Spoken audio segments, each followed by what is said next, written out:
Rams or the Bears, and that's how we welcome in Stacey Dales to our Sunday broadcast. How are you, Stacey? Good morning, Rich. I'm really cold. And guess what? These Rams are next in line to chase around Caleb Williams. And for the Bears, they really see this Rams defensive front as the strength of the unit. Ben Johnson, DeAndre Swift, they both said it this week, a 38% quarterback pressure in terms of quarterback dropbacks rating this season. Good for 5th in the NFL. I spoke with outside linebacker Byron Young, who told me they work as one. Impeccable communication up front. They set up opportunities for one another, and they will be trying to do that today against Caleb Williams. Young telling me, you can't rush this guy for 4 seconds. It's got to be 6, 7, 8 seconds. And don't count on the first guy, not the second guy. He's going to make you miss. Those 3rd and 4th guys have to be ready. It is population to the football. And, Rich, expect a lot of running the football today because of these temperatures in single digits here in Chicago. Well, if either guy's forced to pass it or wants to pass it, they got some good targets. How about the first player to lead the NFL in receiving touchdowns with 3 different teams now, and Devontae Adams after leading the league. Leading the Rams with 14 touchdowns, and then Colston Loveland, the rookie tight end. I mean, at the time, most people, except a certain host sitting on the set in Green Bay, was like, why not draft Tyler Warren? But take it away for the conversation you're about to have. I remember going on Rich's show a day after that draft, and Rich is like, he's always open. Just wait. You're going to love Loveland in Chicago. We do love Loveland. We love all these guys, Kurt. But if we can take out Stafford, take out Caleb, pick someone in this game who is so important other than those two. I mean, there's so many guys that are important, so many big-time players, but I'm going to stay right here in the middle because I believe these 2 guys are the biggest chess pieces for their coaches, Loveland and Puka. I'll go to the Chicago side with Loveland. He has become the chess piece for Ben Johnson. Yes, he's a tight end, but they move him all over the place. Here, starts as a slot. Now he becomes the outside guy. We got one-on-one, especially down in the red zone, that big body and route running ability right there. Now we're going to set up in a 3 tight end set. Man, it's a heavy set. We're running the football. No, it's not. We're going to put Colston out here on the outside against a safety one-on-one. Oh, I'm going to run a fade. No, I'm not. I'm going to run a quick comeback for the 2-point conversion right here. But he is so versatile within this offense. You've got, you know, the mad scientist in Johnson, and he's the guy that they went out and got in the draft because he can do so many different things at that position. Early in the year, Caleb used to always look for Roma Dunze. You could tell. Dunze goes down. Colston Loveland now becomes his guy. He loves him, and there's huge chemistry. I am on so many Bears fans' text chains, Kurt, so many.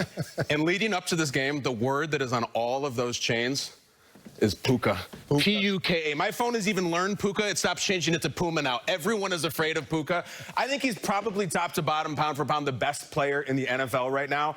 And I think he's going to have a monster. Like, I'm not saying this to be crazy. I think he has a potential 200-yard day coming. He is that good. And I even have a comp. 20 years ago, 2005 divisional round, Soldier Field. Number 89 for the Carolina Panthers, Steve Smith, absolutely tore their heart out. Peanut Tillman, I love you. Steve had 12 catches for over 200 yards and 2 touchdowns in this game. This was a very good Bears team that would go to the Super Bowl the next year. And Steve destroyed Urlacher, Briggs, Peanut, et al. I know Chicago hates this, but I also know you kind of think I'm right. Puka has the potential for a Steve Smith effort in Soldier Field 20 years later. Doesn't mean the Bears are going to lose, but I feel like if you were to offer me as a Bears fan 180 for Puka today, I would take it in a second. He is that good, and they are ready for him. I better be. For me to, and I've had a chance to look at, it's hard for me to understand why it was ruled the way it was ruled. And if it is ruled that way, then why wasn't it slowed down? Just to make sure that we have this right.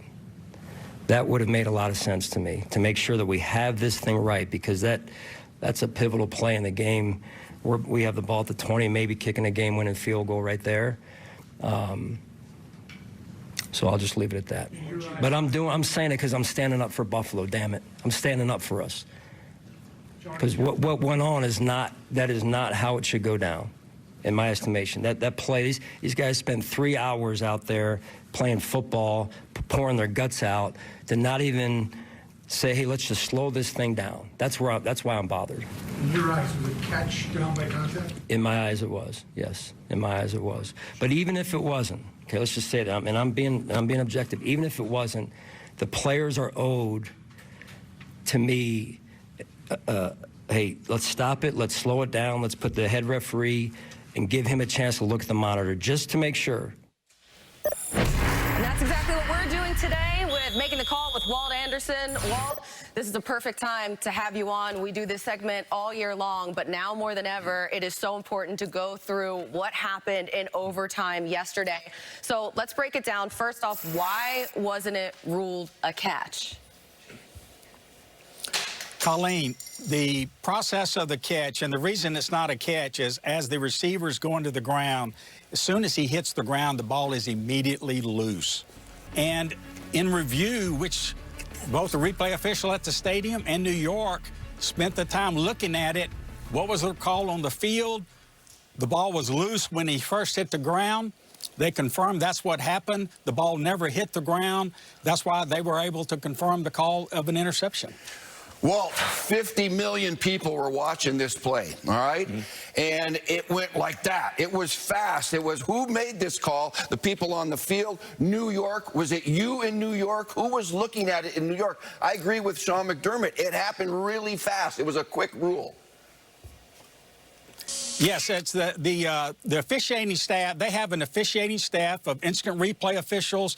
They have multiple people at the same time reviewing really every play, Coach, every station that these officials are sitting at.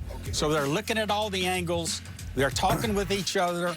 They're confirming that the call on the field was the ball was immediately loose when they hit the ground.